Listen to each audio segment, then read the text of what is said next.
Good morning. Boy, have I got a good one for you today. You're going to like this. So what I'm looking at here is the case. This comes from Italy. So it appeared in a Italian trick magazine written by 3 doctors, apparently all psychiatrists. And it deals with a woman. Here's the case. 25-year-old woman, don't know her name. She was involved in a high-speed motor vehicle accident. She arrived at the emergency room, and upon evaluation, it was determined that they gave her there's a thing called the Glasgow Coma Scale. The lowest possible score that you can get is a 3, and it goes to 15. And it's like, can you move? Do you respond? Do you open your eyes? And the answer was none. She got none of that, so she was in the deepest possible coma that you could be in upon arrival, completely non-responsive. What's more, she had brain injuries. She had a eye socket that was blown up. You could actually see brain matter as part of that. I mean, basically her head's blown up, okay? That's how bad she was injured. She was completely non-responsive. She was in this posture, they name it in here. It's like a posture where your arms are straight and you're flat back and your head's arched back. She was hurt bad. She was a hurting puppy. So they put her in a pharmacological coma. They gave her additional drugs to keep her out so that they could treat her and do everything they needed to do to try to save her life. She was in a coma for 20 days. Now, it's important to note here that this was reported by this Italian magazine, these Italian psychiatrists. It was also published on PubMed. It's not from a YouTube interview or somebody selling a book. They don't even mention this woman's name. I have no idea who she actually is, what her real name is, but they describe it, and this is going to come up later. These are psychiatrists. Okay, they're not ER doctors. They're not trauma doctors, okay? So there's a couple of things that kind of pop up in there because of that. You'll see what I'm talking about later. It's going to be important later. She's in the coma for 20 days, and then she comes out. And, of course, when she comes out, she's got, lots of issues, right side weakness, and, all kinds of other things going on because of this massive brain injury that she sustained. So they asked her, they start talking to her, and she describes what it was like for her. So the first thing, she described some classic near-death experience things. First one, now remember, this is a woman with a severe brain injury with a blown-up eye socket and brain matter exposed, okay? She should not be able to see anything. And a lot of this article focuses on the veridical aspects of her. She had a near-death experience. From what I can tell, it looks like she flatline died twice during the event. Those details are not highlighted, but she did have 2 clear out-of-body experiences. The first one was in the ambulance. She actually witnessed one of the EMTs in the ambulance and a doctor that was in the ambulance arguing, apparently over her care. And as a result, I think the EMT ended up with a minor nose injury. I think it was a slap or a punch or something. I don't know, but whatever. And then later on, they were able to verify it actually did happen. So she was able to see that, even though she was in a level 3 coma, which is a deep coma, and her brain was blown up. So there you go.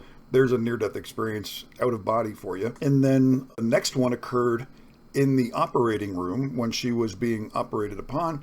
She was able to identify specific surgical tools that were used, the appearance of the medical personnel, and even snippets of their conversations. And this is the second out-of-body observation. So she was able to, again, to see things where she should not have been able to perceive anything at all.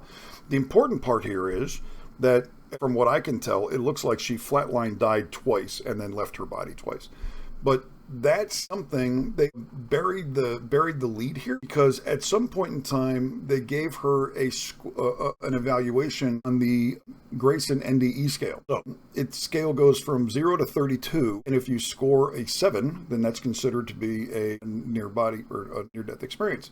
She scored a 28, okay? So these guys in this report, they're focusing on the veridical out-of-body. But there's a lot of other stuff in there that, because you can't score a 28 without having a in-depth, comprehensive near-death experience that is reported. Now, that's one part of it. As part of her description, all right, so there were 2 clear components to her description. There was a part of it that was a fear coma experience. So in other words, her brain was in a state of fear when she went into the coma, and then there's all of this traumatic, frightening. It's all based on fear. So she described it as frightening. There was distorted environments, terrifying images, a pervasive sense of dread. It was like a hellscape. So it was all the things that you would expect to hear as part of a fear coma experience, or an FCE, during a coma event. But then also she had the regular old near-death experience, actually 2 of them, and she scored a 28, which is, like I said, it's a pretty significant thing. So what happens? When you talk to her and you interview her and you go, okay, so what happened? What did you experience? And she tells her experience, it becomes welded together, okay? She can't tell the difference. She's not lying. She's not making stuff up. She's telling the truth as she saw it. However, part of it was fear coma experience, an FCE. Part of it was a near-death experience. She was in a coma and she also actually died and had a normal classic NDE. This is how you get the hellish experience and the light and love and God and travel and through the tunnel and all that stuff, all the good stuff from a regular NDE and all the bad stuff from the hellscape stuff. Important to note, this is what the terminology that I'm using. They're welded together in her brain because for her, it's all one event, and it's impossible for her to be able to separate that stuff out. So she just tells it as one story. But when you look at it through this framework of the fear coma experience and then the near-death experience, and then she comes back into her body, she goes back into hell, literally, because you need a living brain to produce that imagery. That's where that imagery comes from. As soon as she crosses over, no more brain, no more of that stuff. Now she's over in happy land, okay? But then when she comes back into her body, boink, she drops right back into the coma, all right? She apparently did that twice, once in the ambulance, once in the operating room, and I don't know when they operated on her, okay? The story says she's in the ambulance, she goes into the ER, they put her into a coma, using the induced coma with the pharmacological coma is how they described it. And then later, she's in the operating room after a 20-day coma or during a 20-day coma. Did they give her 10 days to stabilize? Was it immediate? It's not described. There are parts of this account that are in this report. And again, it's written by psychiatrists, not ER doctors, not the people that are looking for the medical time stamp stuff. So that's what I would be interested in. And as a part of this article, put a call out. It's like, hey, I'm looking at this as a near-death experience, as a fear coma experience welded to a near-death experience. A welded near-death experience is what I'm calling them. And this is a wonderful example of that thing that can happen to people, and they're relatively rare because near-death experiences, okay, they're rare, but they're more common than these. A fear coma experience, they're rare, but they're more common than these. The welded ones, they're really rare, and they tend to stand out. So anyway, that's my take on this. I have it up on the website. I'm making this video. I'm going to make shorts. And this is the stuff that's described in my new book, Hell Exists But Only for the Living. That's the whole point of the new book, that the hell comes from comas. And if you die, then you're not in a coma anymore, and all of the hell stuff shuts off. If you go into a coma and you survive the coma, then you tell people about it 150,000 years ago around the world, because every human can go into a coma and every human can hopefully survive it and then tell the story. You tell that story around the campfire for 100,000 years. That's why everywhere around the world has hell. Some hell and some heaven. Comes from near-death experiences. Hell comes from fear coma experiences.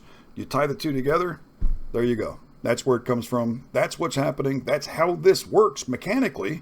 Okay, and what I would say is use this criteria. If what people who study near-death experiences for years have been calling these distressing near-death experience. Those are just FCEs, fear coma experiences. That's all they are.